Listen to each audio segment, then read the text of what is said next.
فلا أقسم بمواقع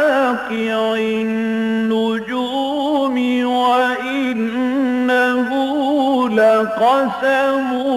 لو تعلمون عظيم إنه لقرآن كريم في كتاب مكنون لا يمسه إلا المطهرون تنزيل من رب العالمين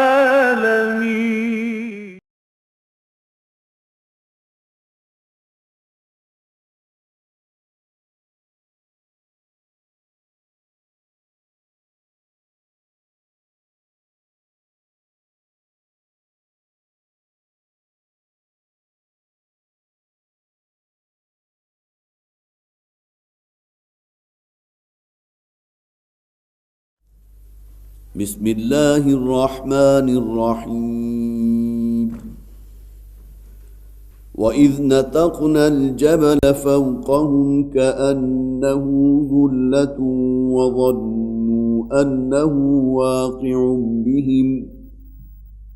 خذوا ما آتيناكم بقوة واذكروا ما فيه لعلكم تتقون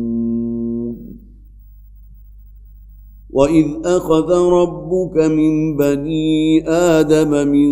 ظهورهم ذريتهم وأشهدهم على أنفسهم ألست بربكم قالوا بلى شهدنا أن تقولوا يوم القيامة إنا كنا عن هذا غافلين أو تقولوا إنما أشرك آباؤنا من قبل وكنا ذرية من بعدهم أفتهلكنا بما فعل المبطلون وكذلك نفصل الآيات ولعلهم يرجعون واتل عليهم نبأ الذي آتيناه آياتنا فانسلخ منها فأتبعه الشيطان فكان من الغاوين ولو شئنا لرفعناه بها ولكنه أخلد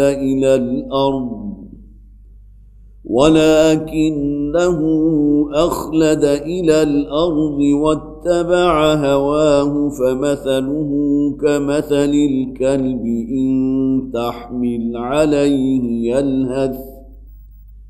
إن تحمل عليه يلهث أو تتركه يلهث ذلك مثل القوم الذين كذبوا بآياتنا فاقصص القصص لعلهم يتفكرون ساء مثلا القوم الذين كذبوا بآياتنا وأنفسهم كانوا يظلمون من يهد الله فهو المهتدي ومن يضلل فأولئك هم الخاسرون ولقد ذرأنا لجهنم كثيرا من الجن والإنس لهم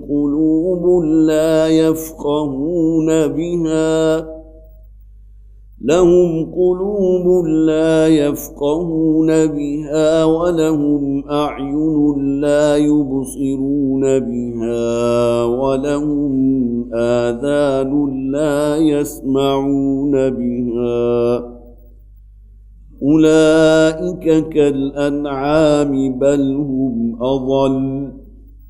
أولئك هم الغافلون ولله الأسماء الحسنى فادعوه بها وذروا الذين يلحدون في أسمائه سيجزون ما كانوا يعملون صدق الله العظيم رب اشرح لي صدري ويسر لي أمري واحلل عقدة من لساني يفقهوا قولي اللهم ألهمنا رشدنا وأعذنا من شرور أنفسنا اللهم ألهمنا رشدنا وأعذنا من شرور أنفسنا آمین یا رب العالمین۔ سورہ اعراف ہمارے زیر مطالعہ ہے، کل 24 رکوعوں پر مشتمل یہ سورت، اس میں سے 22واں رکوع آج ہمارے زیر مطالعہ ہے۔ اس سورہ مبارکہ کے بارے میں یہ بات میں پہلے بھی عرض کر چکا کہ تذکیر بایام اللہ کے اعتبار سے ان انبیاء اور رسولوں کا ذکر کہ جن کی طرف اللہ تعالیٰ نے اپنے اولو العزم من الرسل میں سے چند کو بھیجا، لیکن یہ کہ قوم کی طرف سے چٹا انکار، معدود چند لوگ تھے کہ جنہوں نے رسول وقت کا ساتھ دیا۔ نتیجہ کیا نکلا کہ جب اتمام حجت مکمل ہو گئی تو اللہ تعالیٰ کی طرف سے آسمان سے عذاب نازل کیا گیا، جیسا کہ وہ آیہ مبارکہ ہے کہ اللہ تعالیٰ یا تو آسمان سے کسی عذاب کو نازل کرتا ہے یا ان کے تحت سے، ان کے قدموں کے نیچے سے جو بڑا شدید زلزلہ آیا اور پوری کی پوری بستی جو ہے وہ نیست و نابود کر دی گئی، ملیہ میٹ کر دی گئی۔ قوم لوط کا جہاں تک معاملہ ہوا، آسمان سے پتھروں کی بارش ہوئی، پوری قوم گویا کہ سنگسار کر دی گئی، اس لیے کہ جس لعنت کے اندر وہ لوگ مبتلا تھے ان کا یہی انجام ہونا چاہیے تھا۔ اسی طرح قوم صالح کا جہاں ذکر ہم نے پڑھا اسی سورہ مبارکہ میں، تو ایک بہت تیز چیخ اور چنگھاڑ نے انہیں آ پکڑا اور اس کی تاب نہ لاتے ہوئے پوری قوم جو ہے وہ ہلاک ہو گئی۔ قوم عاد کا ذکر کیا گیا کہ جن پر اللہ تعالیٰ نے وہ تیز آندھی بھیجی ہے، ایسی طوفانی ہوا کہ وہ جو بڑے قوی الجثہ لوگ تھے، جو بہت قد و قامت والے لوگ تھے، بہت ہی مضبوط جسم والے لوگ، انہیں اس ہوا نے جو ہے چٹانوں کے ساتھ پٹخ پٹخ کر ہلاک کر دیا، ان کا قیمہ بنا دیا گیا۔ یہ ہے اصل میں ایام اللہ، اللہ کے بڑے بڑے دن، جو گویا کہ اس اعتبار سے بھی ہمارے لیے سراپا نصیحت ہے کہ اگر قوم جو ہے ایک حد سے آگے گزر جاتی ہے تو پھر اللہ تعالیٰ کی طرف سے پکڑ آتی ہے۔ یہ الگ بات ہے کہ قوم محمد صلی اللہ علیہ وسلم یا امت محمدیہ صلی اللہ علیہ وسلم کے لیے وہ عذاب استیصال نہیں ہے کہ پوری کی پوری امت جو ہے وہ تباہ کر دی جائے، نیست و نابود کر دی جائے، اس لیے کہ نبی اکرم صلی اللہ علیہ وسلم خاتم النبیین ہیں، آخر الرسل ہیں، اور تا قیام قیامت اب کسی اور نبی یا رسول کو نہیں آنا، لہٰذا اس امت پر تو اللہ تعالیٰ کے وہ عذاب آئیں گے کہ جو ایک جھٹکے کی شکل کے ہوں گے، امت کے کسی ایسے حصے کے اوپر کچھ ایسی اللہ کی طرف سے آفت نازل ہوگی جو دوسروں کے لیے لمحہ فکریہ بن جائے، دوسرے اس سے کوئی عبرت حاصل کر سکیں۔ تو اس حوالے سے یہ ایام اللہ کے اعتبار سے یہ سورہ مبارکہ قرآن حکیم کی بہت جامع صورت ہے، اور اس میں بھی میں نے عرض کیا تھا کہ کل 5 رکوع ہیں کہ جن میں اللہ تعالیٰ نے 6 یا 7 رسولوں کا ذکر کیا، لیکن حضرت موسیٰ علیہ السلام کے ذکر کے ذیل میں 13ویں رکوع سے لے کر 22ویں رکوع تک کل 10 رکوع مسلسل، اگرچہ ان میں بعض مقامات وہ ہیں کہ جہاں مجھ سے اور آپ سے بھی خطاب ہے، امت مسلمہ سے خطاب ہے، ہمیں بھی جھنجھوڑا گیا، لیکن یہ کہ 10 رکوع مسلسل تقریباً وہ ہیں جو حضرت موسیٰ علیہ السلام کے ذکر پر مشتمل ہے۔ میں نے خاص طور پر آج ان رکوعوں کا جن کا ہم مطالعہ کر چکے اور وہ آخری آیات 22ویں رکوع کی ہیں کہ جو آج انشاءاللہ ہمارے زیر مطالعہ آئیں گی، لیکن یہ کہ جو مضامین ہم نے پڑھے ہیں خاص طور پر حضرت موسیٰ علیہ السلام کی حیات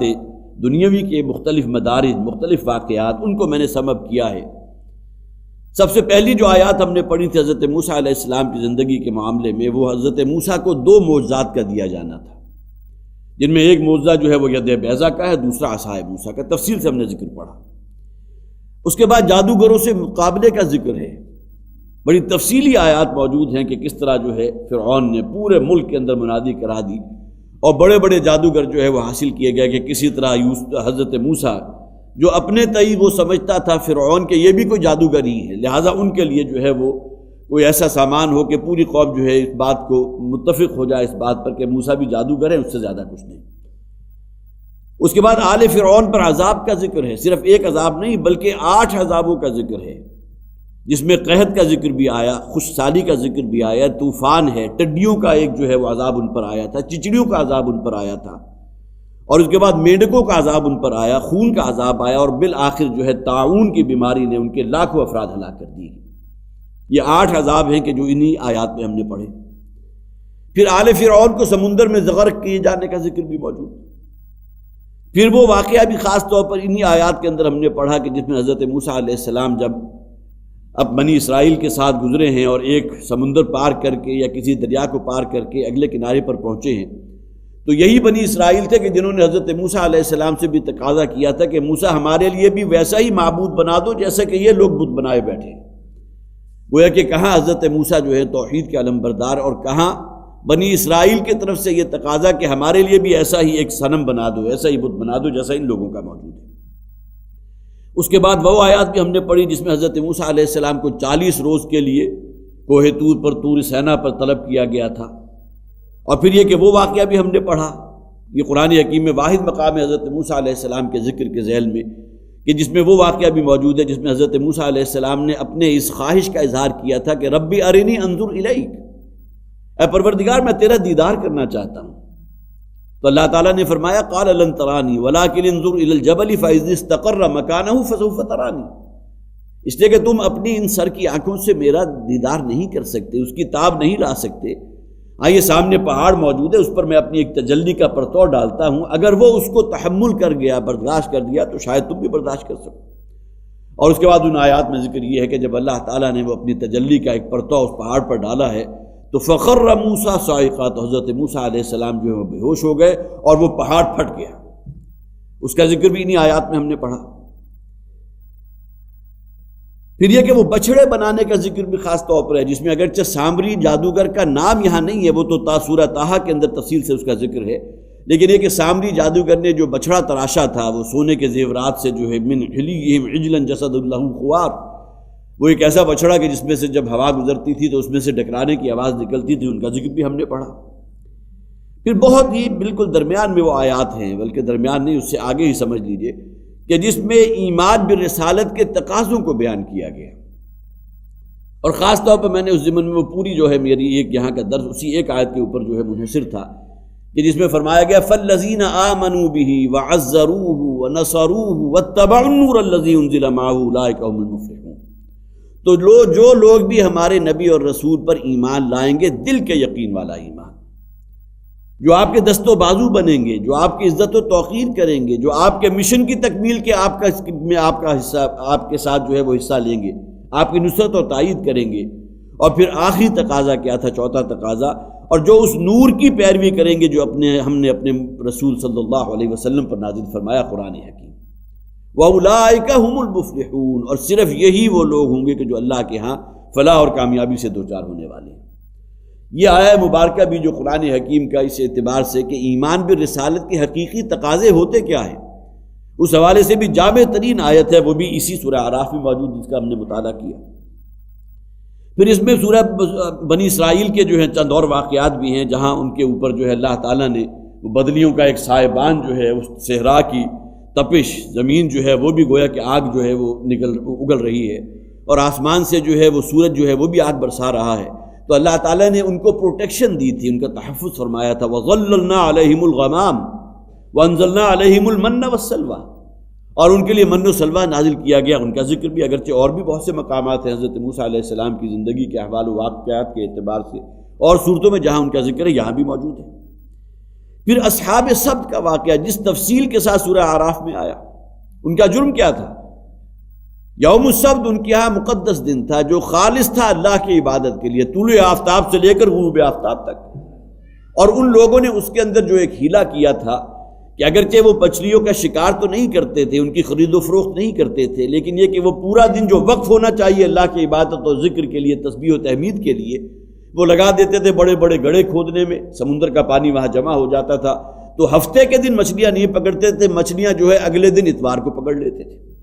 لیکن جو اصل غرض و غایت تھی اس دین کے تقدس کے اعتبار سے، اور اسی ضمن میں یاد ہوگا آپ کو میں نے عرض کیا تھا کہ ہمارے دین میں بھی یہ جمعہ ہے، جمعے کا دن، جو نبی اکرم صلی اللہ علیہ وسلم نے بھی فرمایا الجمعۃ عید المسلمین، یہ تو مسلمانوں کو عید کی طرح سیلیبریٹ کرنا چاہیے۔ اگرچہ اللہ کا بڑا فضل ہوا، اللہ کی بڑی رحمت ہے کہ وہ دورانیہ کچھ کم کر دیا گیا، ورنہ یہ کہ یوم السبت جو ہے وہ تو طلوع آفتاب سے لے کر اور غروب آفتاب تک مکمل دن جو ہے وہ اللہ کی عبادت کے لیے، ذکر و اذکار کے لیے مخصوص تھا، جبکہ ہمارے لیے جو ہے اذا نودی للصلاۃ من یوم الجمعۃ فاسعوا الی ذکر اللہ وذروا البیع،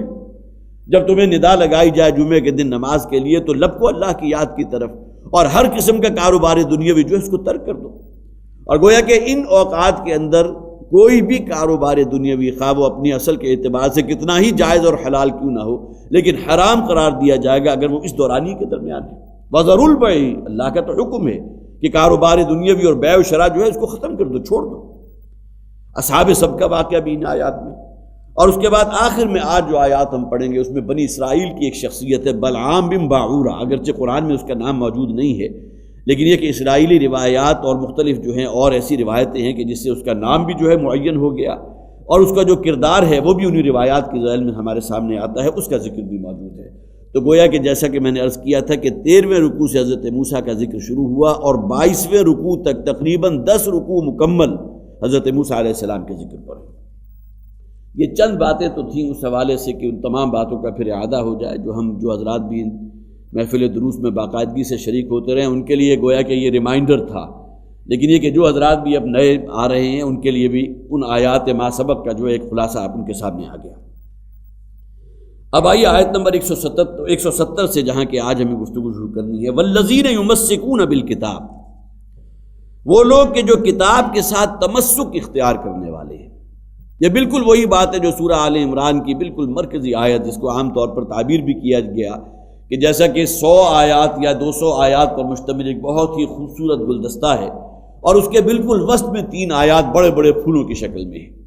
تو سورہ آل عمران 199 آیات ہیں سورہ مبارکہ میں، اور آیت نمبر 102، 103 اور 104 یہ اس موضوع پر جو ہے بہت ہی اہم آیات ہیں کہ جن میں اولین قرآن حکیم کا جو اصل میسج ہے تقوی، خدا خوفی پیدا کرو، جامع ترین آیت تقوی کے موضوع پر اسی سورہ آل عمران کی آیت نمبر 102۔ اس کے بعد وہ آیت ہے جس کا میں حوالہ دینا چاہتا ہوں، وَاعْتَصِمُوا بِحَبْلِ اللَّهِ جَمِيعًا وَلَا تَفَرَّقُوا، اے مسلمانوں اللہ کی رسی کے ساتھ مضبوطی سے چمٹ جاؤ، اور دیکھو باہم متفرق نہ ہونا۔ یہ جو اعتصام آیا، اعتصام اشکن کہ حبل اللہ، علامہ اقبال نے فرمایا کہ حبل اللہ تو یہ قرآن ہے، اس کے ساتھ اگر چمٹو گے تو قرآن کے ساتھ وابستگی کا حق ادا ہوگا۔ یہی بات یہاں فرمائی گئی، والذین یمسکون بالکتاب، وہ لوگ کہ جو قرآن حکیم کے ساتھ، کتاب کے ساتھ تمسک اختیار کرنے والے ہیں۔ یہ کتاب صرف یہاں میں نے تو ترجمہ اس کا قرآن حکیم کر دیا اس لیے کہ ہم یہاں پڑھ رہے ہیں، لیکن جس پس منظر میں یہ آ رہا ہے بنی اسرائیل کا ذکر ہو رہا ہے، اور یہاں گویا کہ سیاق و سباق کو اگر ہم اپنے پیش نظر رکھیں تو اولین جو ہے یہاں ریفرنس ہوگا کتاب کا، وہ تورات کے بارے میں ہے۔ والذین یمسکون بالکتاب، وہ لوگ جو شریعت تورات پر عمل کرنے والے ہیں، اس کے ساتھ مضبوطی کے ساتھ چمٹ جانے والے ہیں، وَأَقَامُوا الصَّلَاةَ، اور نماز کے قائم رکھنے والے ہیں۔ اِنَّا لَا نُضِيعُ أَجْرَ الْمُصْلِحِينَ، ہم یقیناً ضائع نہیں کرتے ان لوگوں کا اجر جو مصلحین ہیں، جو نیکوکار لوگ ہیں۔ جیسا کہ میں نے عرض کیا کہ یہاں کتاب کی جگہ جو ہے تورات کی جگہ آپ قرآن رکھ کر دیکھ لیجئے تو بالکل یہ ہمارا جو ہے ہم سے قرآن حکیم خطاب کر رہا ہے کہ وہ لوگ جو اس قرآن کے ساتھ تمسک اختیار کرنے والے ہیں،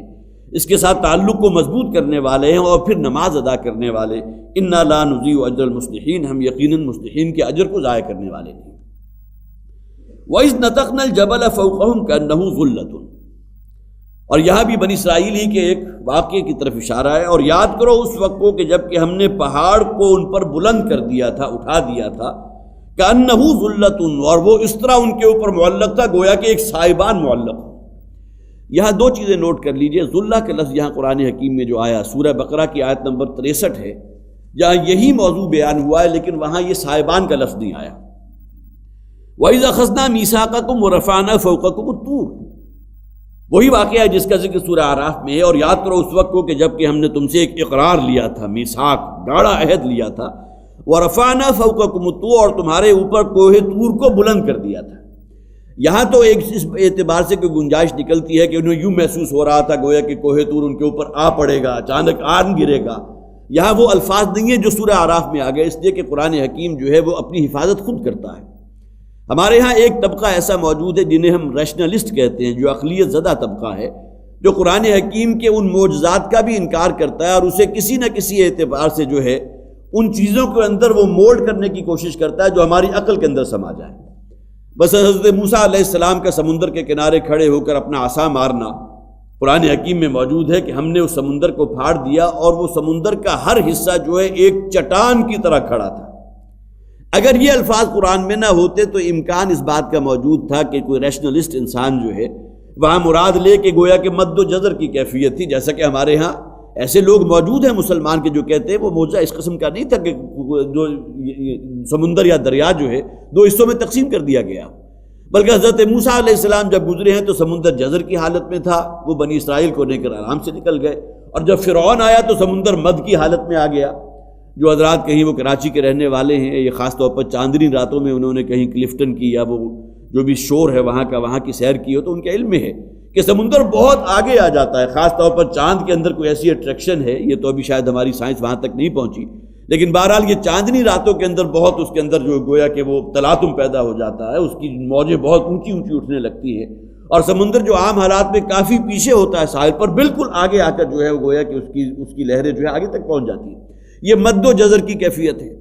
لہذا ایک ریشنلسٹ انسان جو ہے اس کی تعبیر یہ کر دیتا ہے کہ جب حضرت موسیٰ علیہ السلام گزرے تو سمندر جزر کی حالت میں تھا، پیچھے گیا ہوا تھا، اور جب فرعون آیا آل فرعون کے ساتھ وہ مد کی حالت میں آ گیا اور فرعون جو ہے اور آل فرعون تمام ڈوب گئے.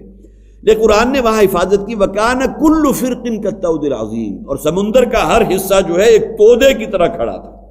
وہ ہے کہ سمندر باقاعدہ پھٹا تھا اور حضرت موسیٰ علیہ السلام جو ہے بنی اسرائیل کو لے کر نکلے تھے. یہی معاملہ یہاں ہے کہ سورہ بقرہ کے اندر آیت نمبر 63 میں جو آیا تھا کہ ہم نے ان کے اوپر کوہ طور کو بلند کر دیا، وَفَوْقَكُمُ الطُّورُ خُذُوا مَا آتَيْنَاكُمْ بِقُوَّةٍ، اور پھر ہم نے انہیں کہا تھا کہ جو ہم نے تمہیں تورات عطا کیا اس کو مضبوطی کے ساتھ اس کو تھامے رکھو، وَاذْكُرُوا مَا فِيهِ لَعَلَّكُمْ تَتَّقُونَ، اور اس میں جو شریعت ہم نے بیان کی ہے اس کو حرز جان بنا لو، اسے اپنے یادداشت میں شامل کر لو، اس پر عمل کرو تاکہ تم جو ہے تقوی اختیار کر سکو، اللہ کے پکڑ سے بچ سکو. لیکن یہاں یہ ایڈ کیا گیا وَإِذْ نَتَقْنَا الْجَبَلَ فَوْقَهُمْ كَأَنَّهُ ظُلَّةٌ، اور جب کہ ہم نے اس پہاڑ کو ان کے اوپر جو ہے بلند کر دیا تھا، اٹھا دیا تھا، اور وہ اس طرح ان کے اوپر سایہ فکنتا جیسا کہ ایک سائبان ہوتا ہے، كَأَنَّهُ ظُلَّةٌ. یہ ذلہ کا لفظ قرآن حکیم میں ایک اور مقام پر بھی آیا ہے، اور وہ یوم الذلہ کا لفظ ہے.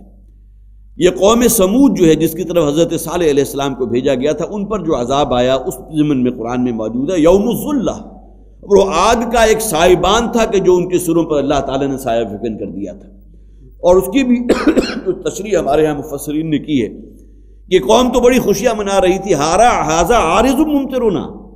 یہ تو گھٹا اٹھی ہے اور بڑی ٹھنڈی ٹھنڈی ہوائیں محسوس ہو رہی ہیں، اور معلوم ہوگا کہ اب ہماری پیاسی زمین جو ہے وہ بھی سیراب ہوگی، ہماری زمین بھی اپنے خزانے اگلے گی، اور ہم بھی اپنے لیے بڑا پانی سٹاک کر لیں گے، خوب اس میں جو ہے جشن منائیں گے. تو وہ تو بڑے خوشی کے ساتھ شادہ و فرحاں کیفیت میں تھے، اور جسے وہ گھٹا سمجھ رہے تھے جب ان کے عین سروں کے اوپر آئی ہے تو اس میں سے آگ کے شعلے برآمد ہوئے اور اس قوم کے اوپر جو ہے وہ بھی برسے ہیں. جہاں وہ ایک چیخ اور چنگھاڑ کا معاملہ تھا، وہیں یہ یوم الذلہ بھی ہے. تو یوم الذلہ وہ سائبان کا دن، اور یہ سائبان جو تھا وہ آگ کا سائبان تھا جو اس قوم کے اوپر اللہ تعالیٰ نے سایہ فگن کیا. تو وَإِذْ نَتَقْنَا الْجَبَلَ فَوْقَهُمْ كَأَنَّهُ ظُلَّةٌ، اور جب کہ ہم نے اس پہاڑ کو ان کے اوپر بلند کر دیا تھا ان سائبان کی طرح، وَظَنُّوا أَنَّهُمْ وَاقِعٌ بِهِمْ، اور وہ یہ گمان کرنے لگے تھے کہ یہ پہاڑ ابھی ان کے اوپر واقع ہو جائے گا، ابھی ان کے اوپر گر پڑے گا. خُذُوا مَا آتَيْنَاكُمْ بِقُوَّةٍ، یہ بالکل وہی الفاظ ہیں سورہ بقرہ میں آئے کہ پھر ہم نے گویا کہ انہیں کہا، اب یہ ایک دہشت کا معاملہ ہو گیا. اور یہاں بھی ہمارے مفسرین نے یہ بات جو ہے بہت خوبصورتی کے ساتھ بیان کی ہے کہ قرآن کا تو حکم ہے لا اکراہ فی الدین، کسی شخص کو بھی جبراً دین کے اندر داخل نہیں کیا جا سکتا. کسی شخص کے اوپر آپ گویا کہ گن پوائنٹ پر یا یہ کہ تلوار اپنے ہاتھ میں پکڑ کر کے پڑھو کلمہ شہادت، یہ ہمارا دین اس کی اجازت نہیں دیتا. بلکہ حد یہ ہے کہ جہاں نبی اکرم صلی اللہ علیہ وسلم کے وہ حکم جو ہے سورہ توبہ میں موجود ہے، سورہ توبہ بھی زیادہ دور نہیں ہے ہمارے انشاءاللہ اس نصاب سے، کہ جب یہ 4 مہینے ختم ہو جائیں تو اس کے بعد پھر جو ہے یہاں کسی کافر اور مشرک کو جزیرہ نما عرب میں رہنے کی اجازت نہیں ہے. لیکن اس دورانیے کے اندر اندر یہ حکم بھی ہے کہ اگر کوئی کافر اور مشرک آئے تم سے بات سمجھنا چاہے اسے سمجھاؤ اور پھر اس کو اس کی امن کی جگہ تک پہنچا دو. یہ نہیں کہ اسی وقت جو ہے اسے مجبور کر دو اور اس کے اوپر جو ہے اس کے سر پر تلوار لے کر کھڑے ہو جاؤ کہ ابھی کلمہ شہادت ہمارے سامنے ادا کرو گے تو تمہاری جان بخشی ہوگی. یہ نہیں. یہی معاملہ عمومی طور پر بھی ہے کہ کسی شخص کو بھی بجبر و اکراہ جو ہے وہ دین کے اندر داخل نہیں کیا جانا چاہیے. لا اکراہ فی الدین. جبکہ یہ آیہ مبارکہ اگر آپ اس کے ظاہر کو لیں تو یہ محسوس ہوتا ہے کہ یہاں تو ایک جبر بھی ہے, یہاں تو معاملہ ایک اکراہ کا بھی ہے کہ گویا کہ اللہ تعالیٰ نے ان کے سروں کے اوپر جو ہے کوہ طور کو بلند کر دیا اور پھر کہا کہ ایمان لاؤ. حالانکہ ایسی بات نہیں ہے, بلکہ یہاں اصلاً جو تعبیر یہ ہے کہ ان کے پاس شریعت تو پہلے پہنچ چکی تھی, لیکن جب بنی اسرائیل کی طرف سے یہ بات پے در پے سامنے آنے لگی کہ شریعت کے احکامات تو بڑے سخت ہیں, ان پر عمل کرنا بڑا مشکل ہے, تو ان کے لیے گویا کہ وہ لوگ جو پہلے ہی مسلمان تھے, حضرت موسیٰ پر ایمان لا چکے تھے, تورات پر بھی ایمان لانے والوں میں سے تھے, لیکن یہ کہ اس پر عمل کرنے کو تیار نہیں تھے, تو ان کے لیے اللہ تعالیٰ نے یہ معاملہ کیا کہ ان کے سر کے اوپر جو ہے اس پہاڑ کو گویا کہ معلق کر دیا اور انہیں گمان ہونے لگا کہ یہ بھی ان کے اوپر آ پڑے گا اور وہ تمام کے تمام مارے جائیں گے. یہ تو بالکل وہی بات ہے کہ اگر امت مسلمہ کے اندر کہیں کوئی اخلاقی زوال آ جائے اور وہ اپنی ایک آخری حد تک پہنچ جائے تو اللہ تعالیٰ کی طرف سے پکڑ آتی ہے. خواہ وہ زلزلہ جو 2-3 سال پہلے ہمارے علاقے میں آیا تھا, خاص سونامی کا معاملہ ہو, یہ تمام چیزیں کیا ان سے ہیں کہ جنہیں گویا کہ ہم یہ کہہ سکتے ہیں کہ اللہ کی طرف سے ایک جھنجھوڑنے والی بات ہے. باقی یہ کہ جہاں تک معاملہ وہ عذاب استیصال کا ہے, جیسا کہ میں نے عرض کیا, یہ امت محمد صلی اللہ علیہ وسلم ان پر یہ چھوٹے چھوٹے مختلف پیچز کی شکل میں تو آئیں گے, لیکن یہ کہ عذاب استیصال اس امت کے لیے نہیں ہے. خذوا ما آتیناکم بقوۃ, یہاں بھی خاص طور پر نوٹ کیجئے کہ جو شے تمہیں عطا کی گئی ہے اس کو مضبوطی سے تھام لو. یہی وہ بات ہے جو نبی اکرم صلی اللہ علیہ وسلم نے فرمائی تھی کتاب اللہ اور اپنی سنت کے بارے میں, سنت رسول ہی, کتاب اللہ و سنت رسول ہی, عضوا علیہا بالنواجذ, اس کتاب کو اور میری سنت کو اس طرح مضبوطی سے پکڑو جس طرح کسی شے کو اپنے دانتوں سے پکڑتے ہو. اگر کوئی شے اپنے ہاتھوں سے آپ نے پکڑی ہوئی اور وہ ہاتھ سے نکلی جا رہی ہے, آپ کا ریفلیکس ایکشن ہوگا کہ فوراً کوشش کریں گے اسے دانتوں سے پکڑیں, اور اس لیے کہ دانت کا جو جبڑا ہے اس کے اندر جو قوت ہے, آپ کی ہاتھ اس کی جو ہے قوت کی اس کے ساتھ کوئی مناسبت نہیں. لہذا عضوا علیہا بالنواجذ, حضور نے یہ لفظ استعمال کیے ہیں جس طرح کسی شے کو تم اپنے دانتوں سے پکڑتے ہو مضبوطی کے ساتھ, یہی معاملہ میری کتاب اور میری سنت کے ساتھ ہونا چاہیے کہ اس درجے انسان کا مضبوط تعلق ان دونوں چیزوں کے ساتھ ہو کہ وہ اس کے ہاتھ سے نکلنے نہ پائے. خذوا ما آتیناکم بقوۃ واذکروا ما فیہ, اور جو شے بھی ہم نے اس میں بیان کی ہے اس کا ذکر کرتے رہو, اس کا اعادہ کرتے رہو. قرآن حکیم بھی تو الذکر ہے نا, انا نحن نزلنا الذکر وانا لہ لحافظون, یہ الذکر ہم نے نازل کیا ہے, اور ذکر تو کہتے ہیں یاد دہانی کو ہے, نصیحت آموزی کو ہے. تو قرآن حکیم کی اگر ہم آیات تلاوت کرتے ہیں تو جہاں ہمارے پیش نظر یقیناً یہ ہے کہ اس سے ہم ثواب حاصل کرتے ہیں, جیسا کہ حضور نے فرمایا کہ ایک ایک حرف کے بدلے 10-10 نیکیاں جو اللہ تعالیٰ لکھتا ہے, وہاں اصل غرض و غایت کیا ہے, وہ اس پر عمل کرنا, اسے اپنے لیے مشعل راہ بنانا, اسے اپنے لیے لاہ عمل جو ہے زندگی کے لیے اس کو متعین کرنا. وَاذْكُرُوا مَا فِيهِ لَعَلَّكُمْ تَتَّقُونَ, تاکہ تم بچتے رہو, تاکہ تمہارے اندر تقوی پیدا ہو. وَإِذْ أَخَذَ رَبُّكَ مِن بَنِي آدَمَ مِن ظُهُورِهِمْ ذُرِّيَّتَهُمْ, اور یاد کرو اس وقت کو کہ جب کہ ہم نے بنی آدم کی پیٹھوں سے ان کی اولاد کو برآمد کیا تھا. وَأَشْهَدَهُمْ عَلَىٰ أَنفُسِهِمْ, اور ہم نے ان سے ان کی جانوں پر گواہی لی تھی. أَلَسْتُ بِرَبِّكُمْ, کہ میں تمہارا رب ہوں یا نہیں, کیا میں تمہارا رب نہیں ہوں؟ قالوا بلا, تو سب نے کہا تھا کیوں نہیں ہے پروردگار, تو ہی ہمارا رب ہے. شہیدنا, ہم اس بات کا اقرار کرتے ہیں. یہ ہے اصل میں وہ عہد الست جسے کہا گیا. الست بربکم, یہیں سے عام طور پر مفسرین جو ہے اسے عہد الست کہتے ہیں. وہ عہد کے جو ہماری ارواح سے اللہ تعالیٰ نے, اگرچہ ہمارے اب یہ جسمانی جو ہے, میری روح تو آج سے لاکھوں کروڑوں سال پہلے پیدا ہو چکی تھی, نہ صرف میری روح, تمام انسانوں کی ارواح پیدا ہو چکی تھی, جیسا کہ حضور نے فرمایا وارواح جنود مجندہ, وہ تو بڑے بڑے لشکروں کی شکل میں, بڑے بڑے گروہوں کی شکل میں اس وقت موجود تھی. جبکہ انسان جو اس دنیا میں بھیجا گیا, حضرت آدم آج سے تقریباً 12 سے 15 ہزار برس پہلے کی شخصیت ہے, پہلا انسان. یہ الگ بات ہے کہ جو لوگ بھی ایولیوشن کے قائل ہیں وہ کہتے ہیں کہ وہی حیوان ہے کہ جو یونی سیلر آرگنزم سے اس کا آغاز ہوا تھا, اس کے بعد ایولیوشن ہوتے ہوتے ہوتے ہوتے اتنا ریفائنڈ ہو گیا کہ بالآخر جو ہے وہ اپنا جسے آپ یہ جامہ پھاڑ کر حیوانیت سے نکل کر انسانوں میں شامل ہو گیا. خواہ آپ اس کو وہ تعبیر کر دیجئے, اگرچہ وہ بھی اپنے اصل کے اعتبار سے جسے ہم کہتے ہیں سراسر کفر ہے, اس اعتبار سے کہ اگر یہ تمام چیزیں خود بخود ہو رہی ہیں اور اس میں اللہ تعالیٰ کی طرف سے جو ہے گویا کہ اللہ کا امر کن کہیں موجود نہیں، تو سراسر کفر ہے۔ لیکن یہ کہ اگر اسی گویا کہ ایولیوشن کے پروسیس میں سے اللہ تعالیٰ نے ایک انسان کو منتخب کر دیا اور اس میں روح پھونک دی، اب یہ پہلا انسان وجود میں آیا اور اس میں وہ روح پھونکی گئی جو اس کی تخلیق سے کروڑوں سال پہلے کہیں وجود میں آ چکی تھی، جیسا کہ نبی اکرم صلی اللہ علیہ وسلم کی ایک حدیث ہے، اگرچہ اس کی جو صحت اور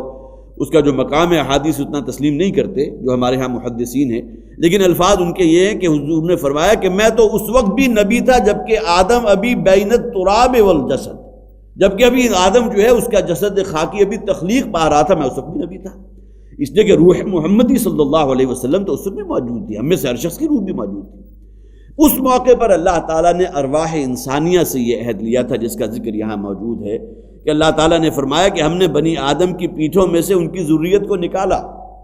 یہ گویا کہ انسانوں کا اس دنیا میں آنے کا ایک ذریعہ جو اللہ نے متعین کر دیا۔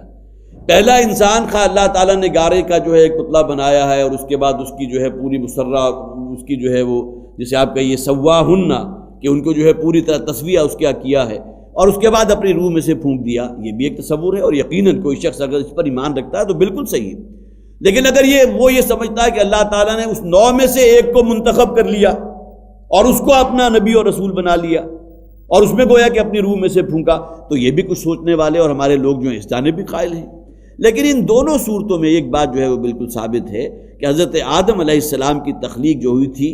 اگر آپ اس دوسری صورت کو لیں تو اس میں گویا کہ نہ ان کے والد تھے نہ والدہ تھی۔ اللہ تعالیٰ نے جیسا کہ سورہ بقرہ کے اندر بھی اور بھی 7 مقامات ہیں قرآن حکیم میں کہ جہاں تخلیق آدم کا ذکر موجود ہے، اور وہاں اگرچہ الفاظ یہ بھی ہیں کہ ہم نے آدم کو جو ہے وہ مٹی سے پیدا کیا، کہیں آ گیا ہم نے آدم کو گارے سے پیدا کیا، کہیں آ گیا کہ گارا وہ کہ جو بالکل سڑ چکا تھا اور سن چکا تھا، اس میں سے بدبو اٹھ رہی تھی، اس سے پیدا کیا، اور کہیں آیا کہ گارا جب بالکل خشک ہو کر اس کے اوپر ایک پپڑی جم جاتی ہے تو حضرت آدم کی تخلیق میں اس کا ذکر بھی موجود ہے، من صلصال من حمأ مسنون، یہ گویا کہ مرکب الفاظ جو ہیں اس خاص کیفیت کے لیے۔ اور پھر قرآن میں حکیم میں یہ بھی موجود ہے واللہ انبتکم من الارض نباتا،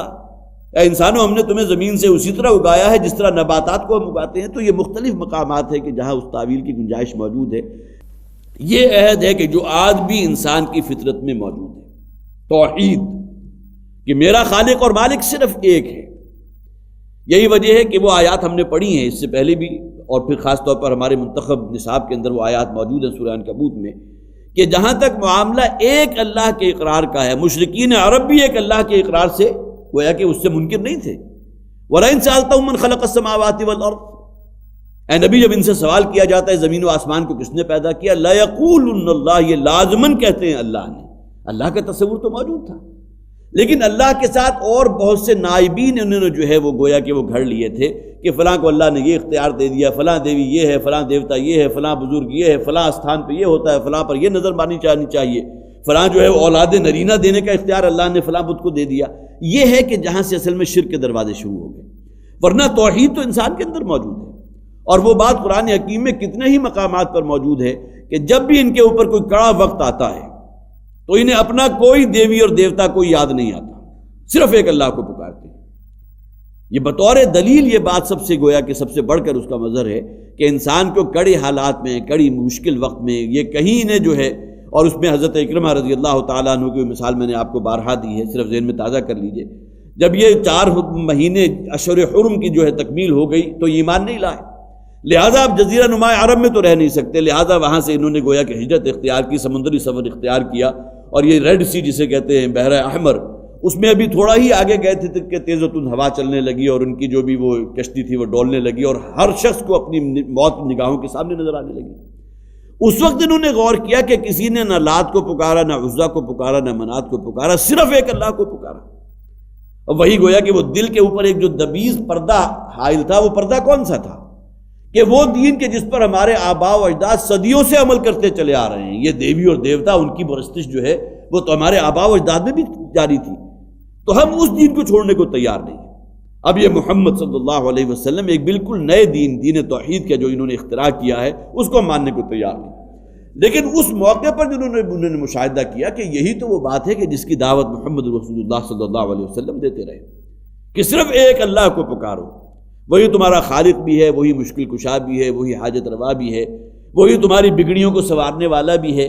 اسی نے تمہیں اس دنیا میں بھیجا ہے اور پورے مسلح کر کے بھیجا ہے، اس نے تمہیں آنکھیں دی ہیں، کان دیا ہے، عقل دیا ہے، فہم دیا ہے، شعور دیا ہے، تو انسان کو چاہیے کہ اپنے اس خالق، اپنے منعم، اپنے محسن کی فرما برداری اختیار کرے۔ یہ انسان کے دین کے جسے آپ کہیے فطرت کے اندر موجود ہونا چاہیے۔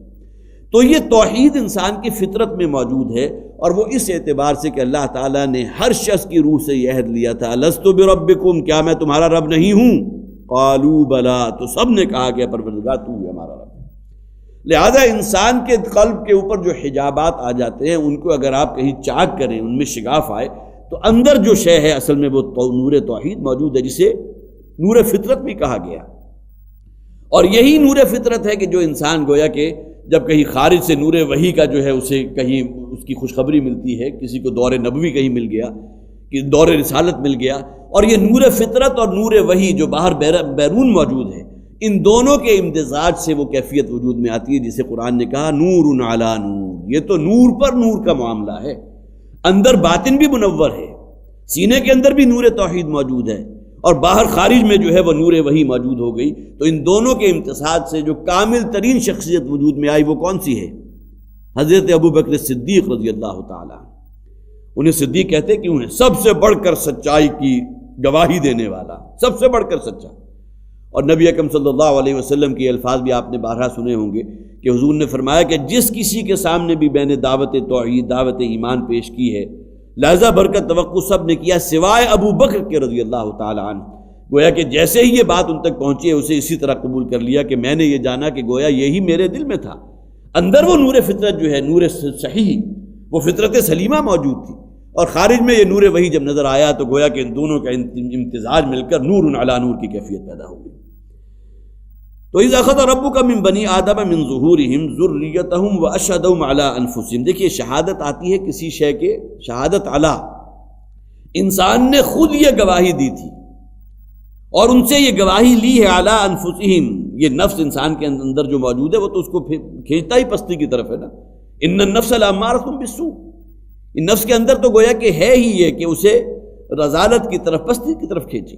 تو گویا کہ یہ گواہی انسان اس نفس کے خلاف دے رہا ہے۔ وَأَشْهَدَهُمْ عَلَىٰ أَنفُسِهِمْ، ان کے نفسوں کے خلاف یہ گواہی ہم نے ان سے لی تھی، الست بربکم، کیا میں تمہارا رب نہیں ہوں؟ قالوا بلا، تو سب نے کہا تھا کیوں نہیں ہے پروردگار، تو ہی ہمارا رب ہے۔ شہدنا ان تقول یوم القیامت، ہم اس بات کی گواہی دیتے ہیں، ہم اس بات کا اقرار کرتے ہیں، ان تقولوا یوم القیامت، کہ مبادا تم قیامت کے دن یہ کہنے لگو انا کنا عن ھذا غافلین، کہ ہمیں تو اس بات کی خبر ہی نہیں تھی کہ تو کوئی ہے، تو بھی ہمارا رب ہے، تو ہی ہمارا خالق ہے، ہمارا مالک ہے۔ یہ بات وہ ہے جو انسان کی فطرت کی گہرائی میں موجود ہے، اس کی روح میں شامل ہے۔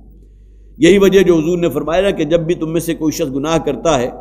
تو اس کے دل کے اوپر ایک سیاہ دھبا پڑ جاتا ہے، اور گناہ کرتا ہے اس غلاف کے اوپر اور دھبا پڑتا ہے، اور گناہ کرتا ہے اور دھبا پڑتا ہے، یہاں آ کے وہ دل جو ایک سیاہ پتھر کی شکل اختیار کر لیتا ہے۔ گویا کہ دل کے اندر جو نور موجود تھا اب وہ سیاہ غلاف اس کے اوپر ایسا چڑھا ہے کہ نور خارج میں آ ہی نہیں سکتا۔ یہ دل جو ہے اس کے نور کا، اس کی روح کا مدفن بن گیا۔ مدفن کسے کہتے ہیں؟ جہاں کوئی شے دفن کر دی جائے۔ روح تو موجود ہے لیکن انسان کے اپنے جسے آپ کہیے سیئات ہیں، اس کی شرارت نفس ہے، اس کے اندر جو بھی وہ چیزیں موجود ہیں، حرص ہے، طمع ہے، لالچ ہے، جسے ہم عام طور پر کہتے ہیں کہ باطنی جتنی بھی خبائث ہیں وہ اس میں موجود ہیں، وہ ایک بہت ہی دبیز پردے کی شکل میں اس کے دل کو کور کر لیتے ہیں، اور انسان کا وہ نور توحید جو ہے باہر برآمد ہو ہی نہیں سکتا، جس کو حضور نے اپنی مٹھی بند کر کے کہا تھا انسان کا دل یوں بند ہو جاتا ہے جس طرح میری یہ مٹھی بند ہے، جس کو قرآن میں بھی کہا گیا ختم اللہ علی قلوبہم، اللہ تعالیٰ نے ان کے دلوں پر مہر کر دی ہے، طبع اللہ علی قلوبہم، اللہ نے ان کے دلوں پر مہر کر دی، ان کے دل بند کر دیے گئے، سرب و مہر ہے۔ اور سرب و مہر کون سی شے ہوتی ہے کہ جس کو آپ نے غلافوں میں بند کیا اور اینڈ کے اوپر اس کے اوپر سٹیمپ کر دیا کہ اب اس کو نہیں کھولا جا سکتا۔ لیکن یہ معاملہ کیسے پہنچتا ہے؟ فلما زاغوا ازاغ اللہ قلوبہم، یہ اصل میں فلسفہ ہدایت و ضلالت ہے کہ اللہ تعالیٰ گویا کہ اس شخص کے لیے کہ جو اس کجی کے رستے کو اختیار کرتا ہے تو اللہ تعالیٰ اس کے لیے اس رستے کو کھولتا چلا جاتا ہے۔ اگر اسی طرح اللہ تعالیٰ اس کو جو ہے اسی دنیا میں آگے سد باب کر دے، اس رستے کو جو ہے آگے نہ چلنے دے، تو پھر تو گویا کہ انسان کے اوپر ایک جبر ہو گیا، جبکہ اپنی آزاد مرضی سے ازل اس نے اس رستے کو اختیار کیا۔ تو اللہ تعالیٰ کی یہ سنت ہے فَسَنُيَسِّرُهُ لِلْعُسْرَىٰ، ہم اس تنگی والے رستے کو بھی اس کے لیے کھولتا چلے جاتے ہیں اور اسے کشادہ کرتے چلے جاتے ہیں۔ تو ان تقولوا یوم القیامت انا کنا عن ھذا غافلین، مبادا تم قیامت کے دن یہ کہنے کے لوگوں کہ ہمیں تو اس بات کی کوئی خبر نہیں تھی۔ دراصل کی پہلی آیت کے اندر وہ جسے عہد الست کہا گیا اس کا ذکر آ گیا کہ انسان کی روح میں اللہ تعالیٰ نے توحید کی معرفت رکھی ہے۔ او تقولوا انما اشرک آباؤنا من قبل، دیکھیے ایک بہت بڑی دلیل ہے، اس لیے کہ آخر جسے آپ کہتے ہیں کہ آباء و اجداد کا کسی ایک طریقے کے اوپر قائم رہنا،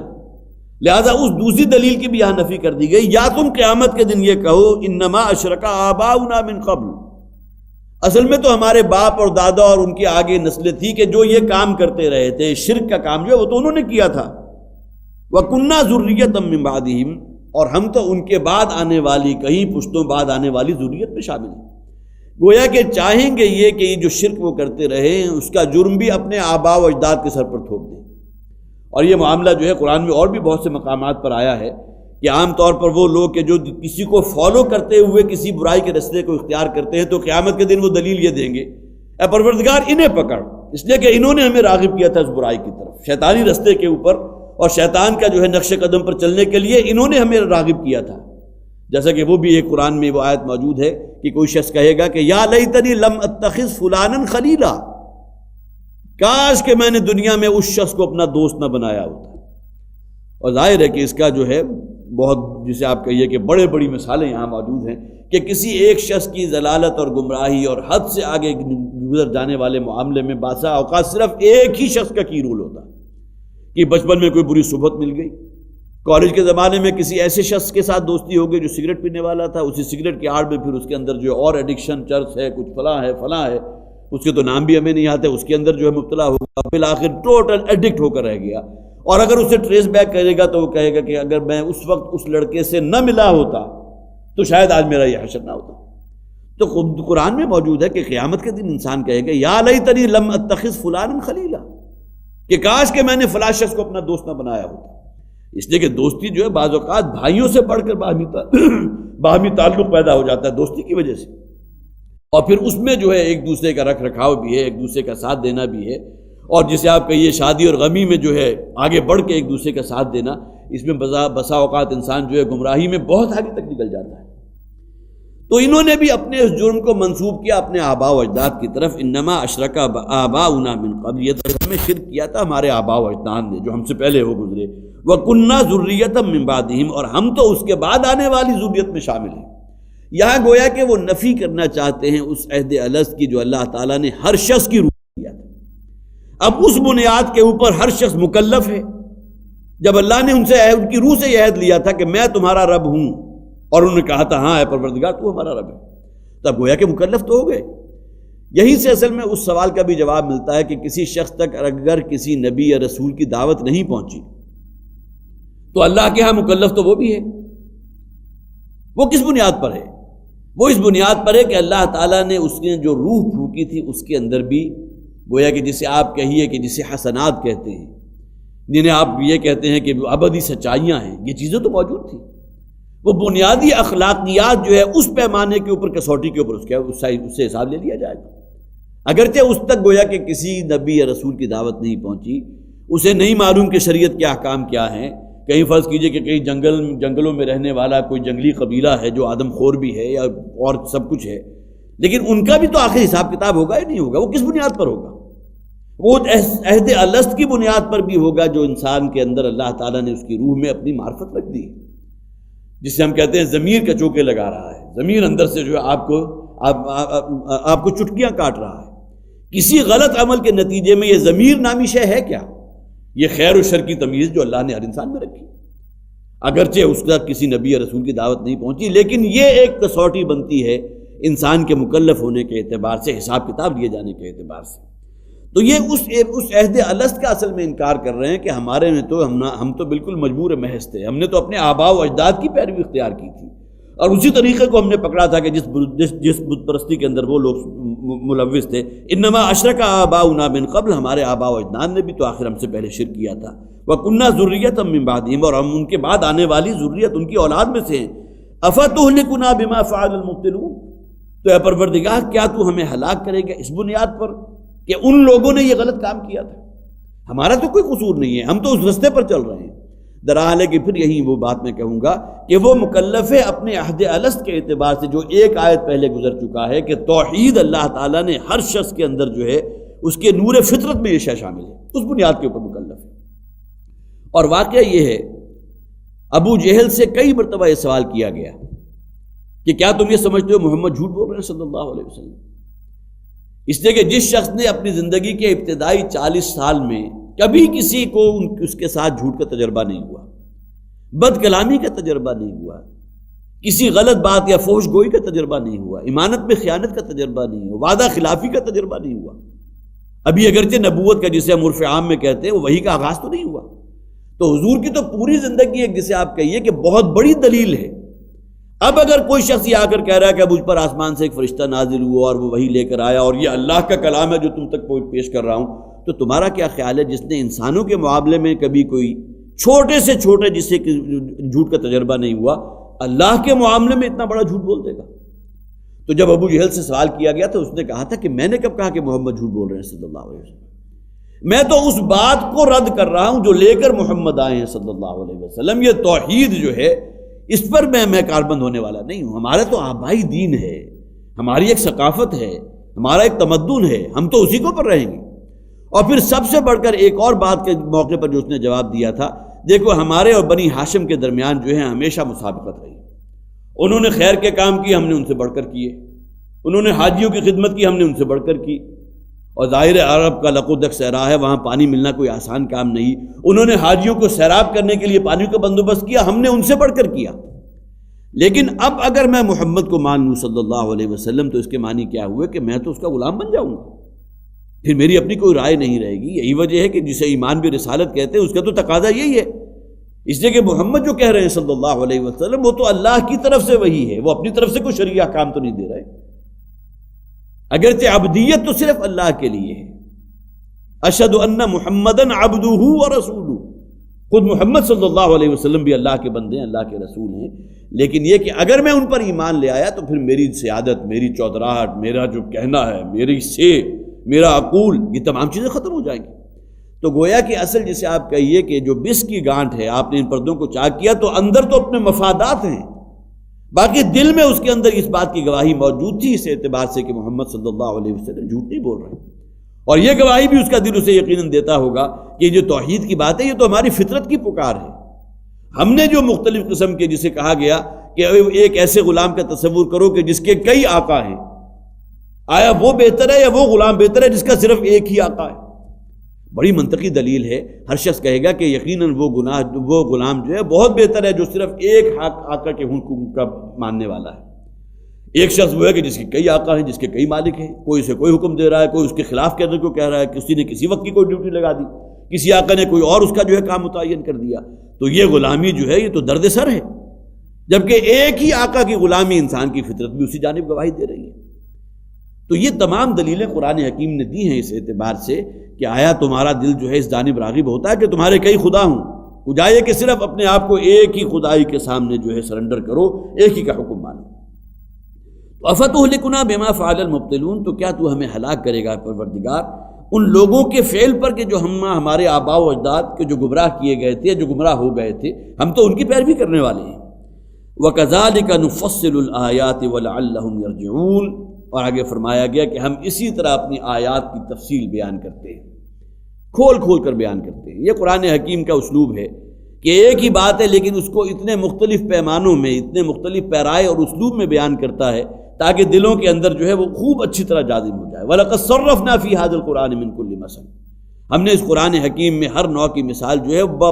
باعادہ و تکرار اور مختلف شکلوں کے اندر، مختلف اسالیب کے اندر بیان کی ہے تاکہ تمہارے اندر جو ہے وہ ایمان گہرے سے گہرا ہوتا چلا جائے۔ وَكَذَلِكَ نُفَصِّلُ الْآيَاتِ، اسی طرح ہم اپنی آیات کی تفصیل بیان کرتے ہیں، انہیں کھول کھول کر بیان کرتے ہیں۔ وَلَعَلَّهُمْ يَرْجِعُونَ، اور تاکہ وہ پھر واپس پلٹ آئیں اور اس رستے پر آ جائیں جو اللہ تک پہنچانے والا رستہ ہے، صراط مستقیم والا رستہ ہے۔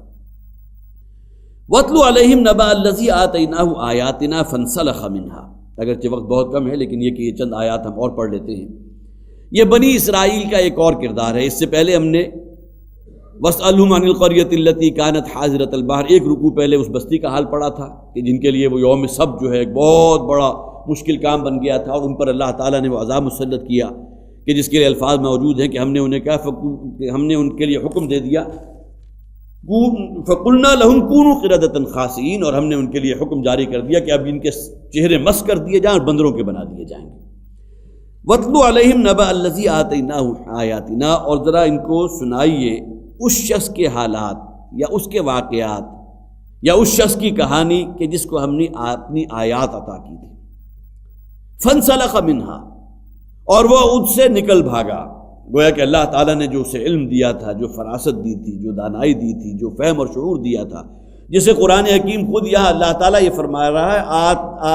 نبأ الذی آتیناہ آیاتنا، جسے ہم نے اپنی آیات عطا کی تھی،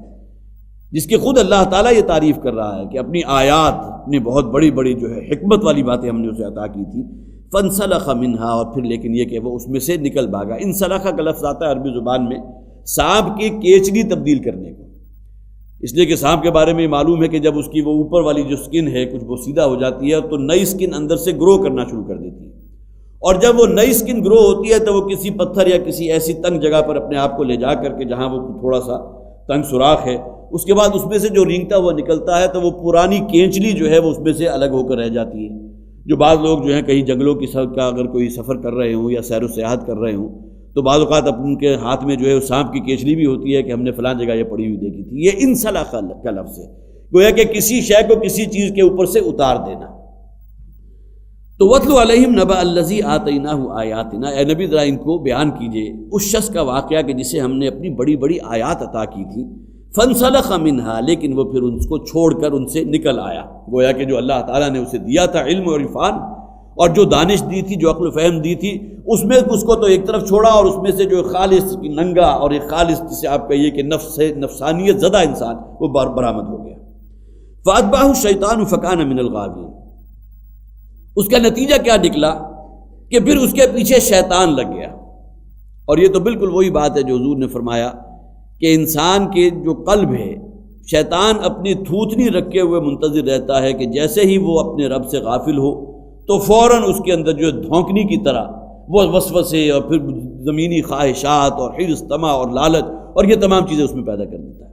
جسے حضور نے جو ہے شیطان کی تھوتنی سے تعبیر کیا۔ لیکن وہ نتیجہ کب نکلتا ہے؟ جب انسان اللہ سے غافل ہو جائے۔ یہاں بھی بالکل وہی معاملہ ہوا کہ جو اللہ تعالیٰ نے اسے خلقت عطا کی تھی، اپنی آیات عطا کی تھی، جو عقل، فہم اور شعور اور جو دانش عطا کی تھی وہ اس نے چھوڑ دی،